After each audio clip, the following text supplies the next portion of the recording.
Welcome back to Coach's Corner. This is Dave Reynolds from the Journal-Star Sports Department. With me today, Notre Dame head coach Pat Armstrong. Thanks for joining us today, Pat. Thank you very much for being here. Really appreciate it. Yeah. Well, things are looking good for your team. You've won 5 in a row. I know a little bit of a rough start, but you played 2 really good teams out of the gate. But you've gotten things turned around here in the last 5 games. Absolutely. Started off with Normal West, and then we played Peoria High, 2 very, very good football teams, both of them ranked in the top 10 in 6A. We're a 4A team, so coming right out of the gate to playing 2 really big schools for us is a little bit of a challenge.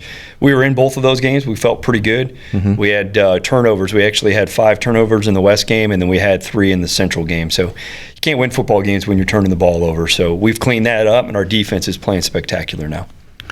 And you lost your quarterback in the first quarter of the first game, Ben Corey. That had to have been a tough thing to recover from, not only in that game, but he didn't return for a couple games. Yeah, it was a shock. I mean, yep. He actually broke it in 5 places. It was a pretty hefty fracture, and he ended up having surgery and having some pins put in there. He came back for week 2, and he played in the Central game for us. He played defense, and he even played a little bit of running back for us with a cast on. Wow. And then he missed the Champaign Central game, and then he returned in after that game, and he's been in ever since. Joey Jokic stepped in, though, at the quarterback position, and Joey just did a phenomenal job for us.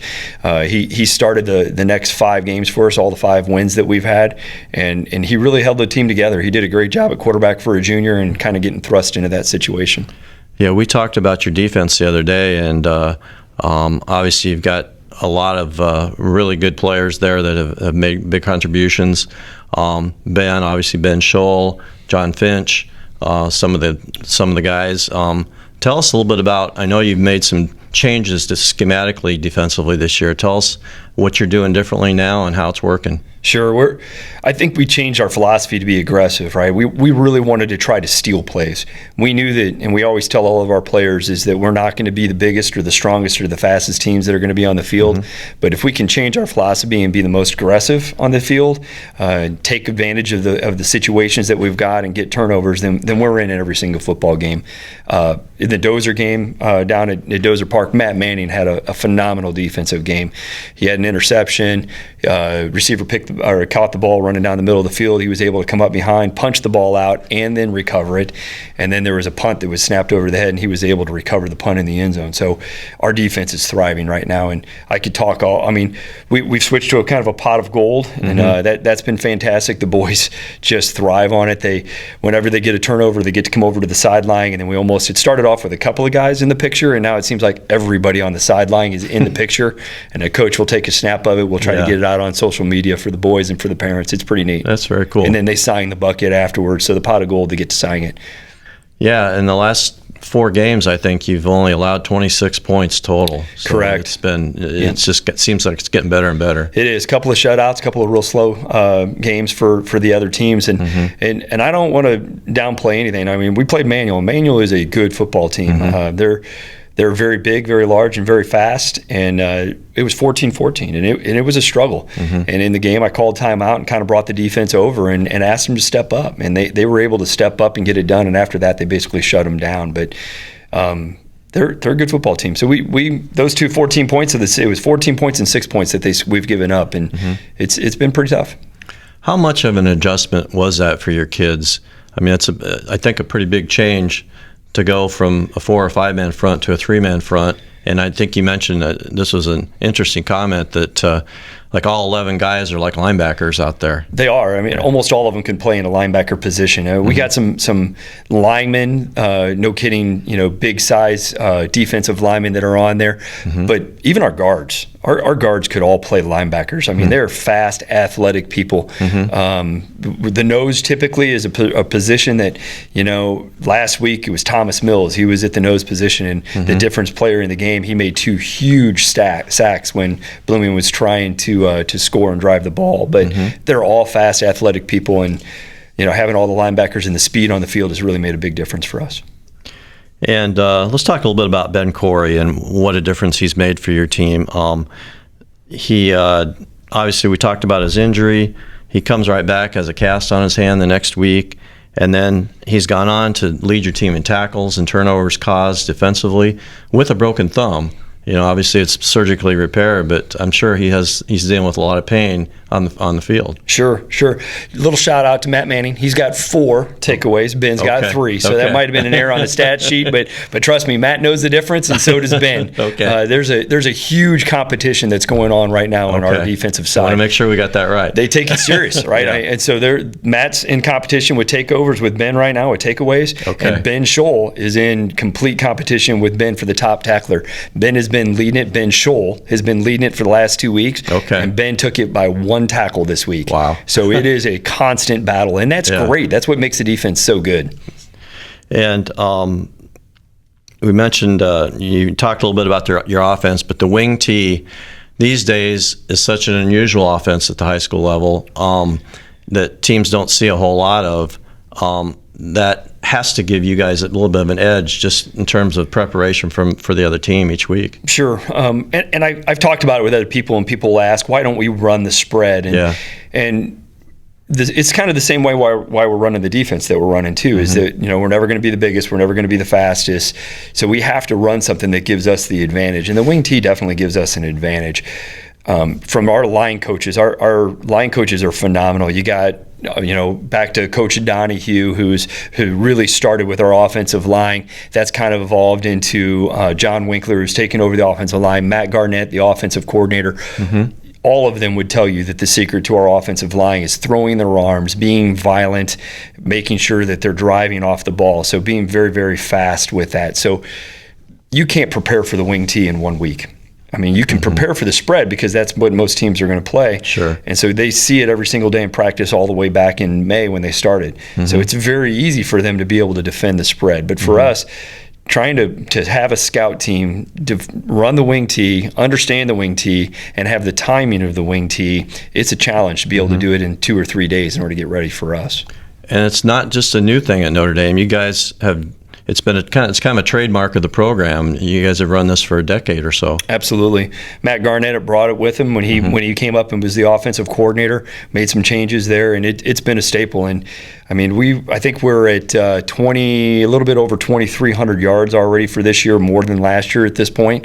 So we have put together some pretty outstanding rushing seasons in the last 5 years.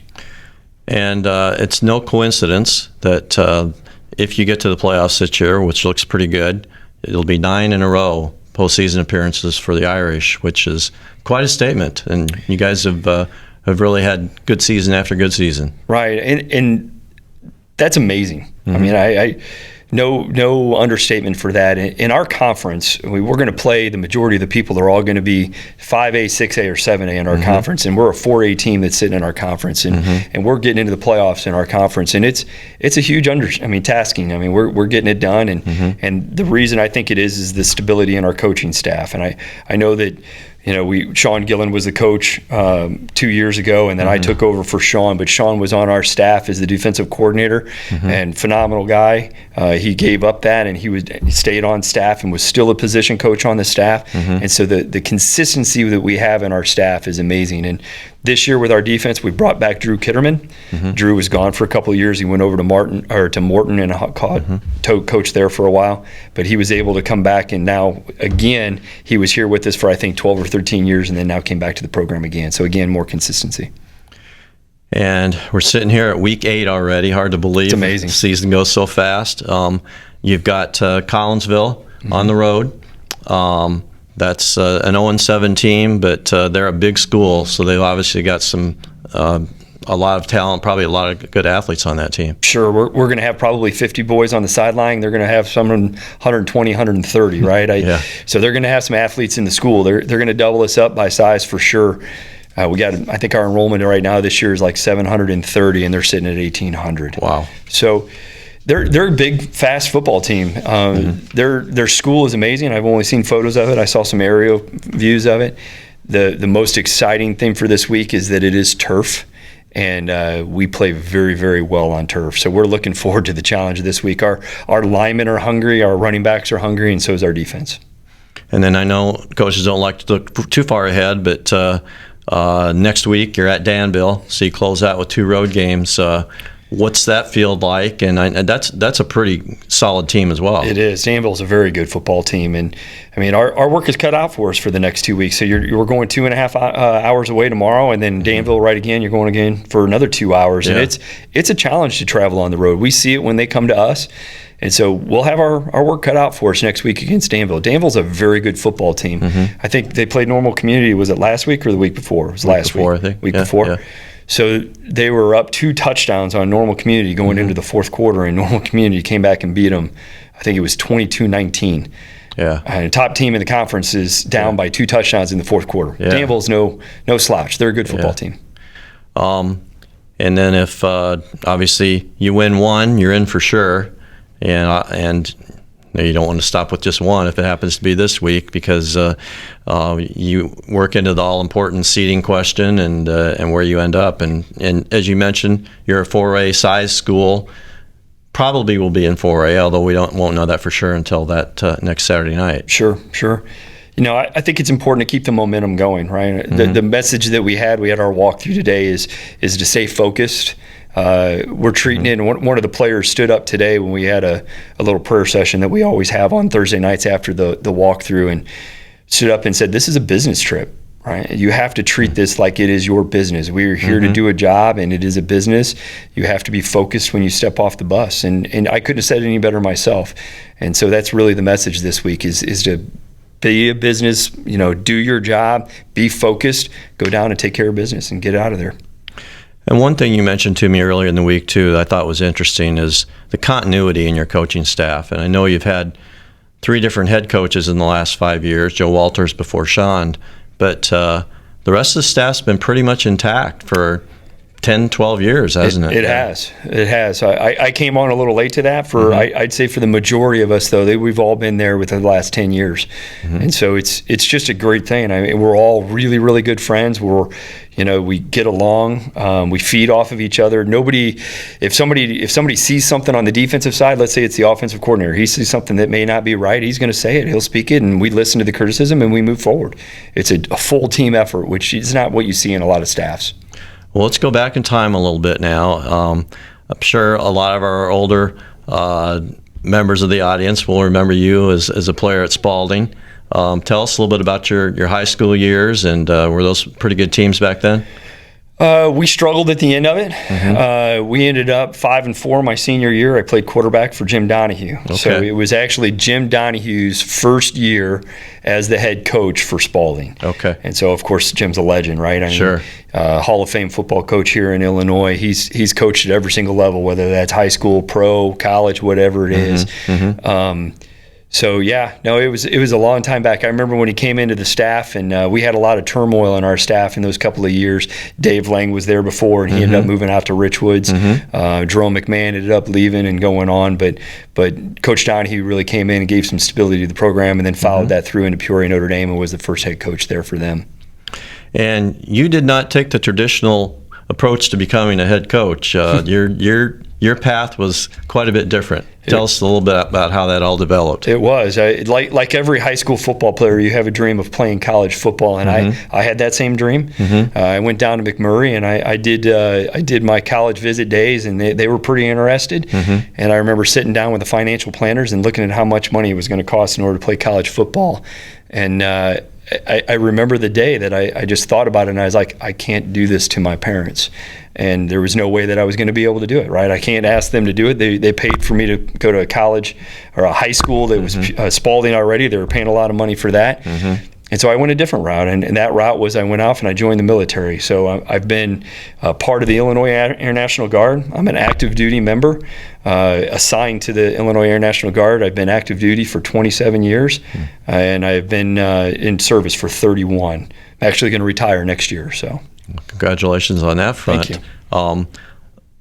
I'm sure you've been deployed all over the place. Tell us about maybe some of your experiences, where you've been, what you've seen. Yeah. You're part of a flying wing. You get to kind of fly all over. I do not fly. My position at the Illinois Air National Guard base right now is I am the wing command chief, and so I am the senior enlisted advisor to the wing commander. So Deployments all over. 2003 was the biggest one for me, and the longest in the major one. A lot of people have been deployed at our wing, 2, 3, 5, 12 times. Some of those times for 60 days, 90 days, or 120 days. I was gone for just under 6 months. We went over to the UAE, and it was part of the big buildup in 2003. Okay. And otherwise, just pretty much around the country? Around the country. Yeah. I was part of a specialty team when I was early in my career. My first 12 years, I was assigned as to what you call a Phoenix Raven, and you do air crew and security for the planes, and you kind of go into countries where there's no U.S. forces. So I was able to fly a lot in Central and South America for a lot of those missions. That was pretty neat. I got to see a lot of the world that way. And within that career, you started picking up coaching at the youth level, and tell us how that all developed and how it took off from there. I did, and so I'll go back and just one more thing is I've had an incredible career in the military for 31 years, and when you come up on retirement, you start to think about the people that you want to have standing next to you when you're there. And I'd say that the majority of the most influential people in my life have been my coaches. And I can't thank them enough. I mean, Jim Donahue, Coach Donahue has been very influential in my life. Kevin Burke, Gordon Hitzeroth, Dick Kelly, all of these are coaches that were at Spalding that were really influential, and they don't know it. I think that they probably understand it. I understand it now as a coach myself, but to be where I'm at today because of them or how they helped direct me during that is really, really neat.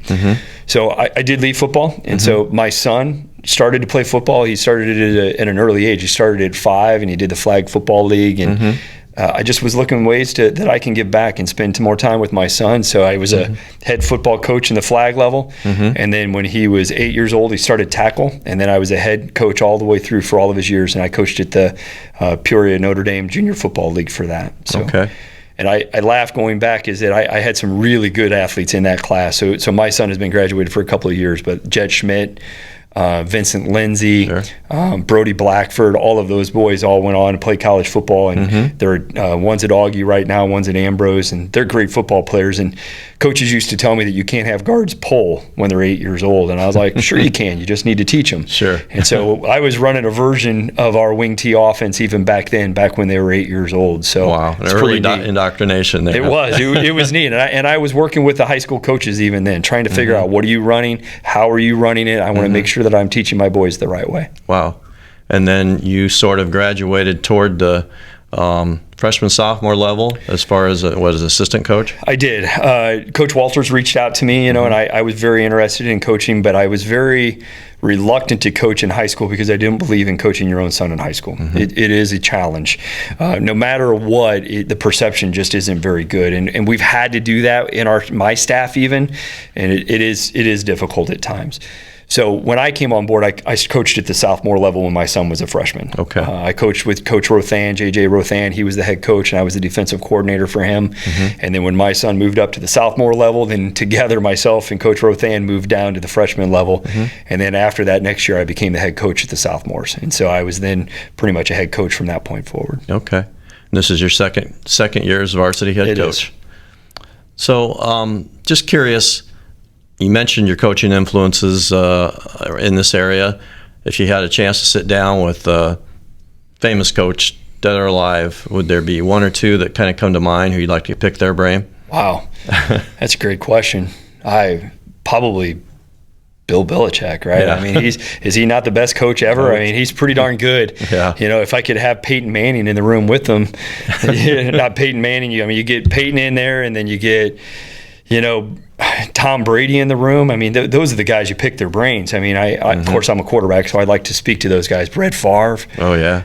Not coaches, but just great football minds. Yeah. And of course, everything that, Belichick touches turns to gold. Nick Saban, everything he touches turns to gold. It's pretty neat. But I would say it'd be more players for me. I would love to be able to pick the minds of those really great players in life. Go back and talk to a Walter Payton and see what he had, the barriers he had to break through in order to be a great football player. Well, you've got 2 games left, as we said, and you're on the brink of a 9th consecutive playoff appearance for the Irish, and it's just been a phenomenal stretch for the program. Just, and we mentioned the continuity of coaches. Usually you've got some pretty good kids to pick from, but the way you've described it, it's been a program from the ground level, and it's been developed, from the time these kids were young. Sure. We're not reteaching anything every single year. So you come in and you knock the dust off of it, right? And so our core 6-8 plays are already instilled in them, and they just run them. They know them from a very early age, and they're taught the right way. We have great coaching at all levels. Well, that concludes today's Coach's Corner. Our thanks to Pat Armstrong, head coach at Notre Dame High School, and hopefully a playoff coach here in a couple of weeks. It'd be fantastic. We'll see how that goes. But got to focus. Yep. Got to finish. Good luck these last 2 weeks, and thanks very much. Thank you very much. That's it for today. So long for now.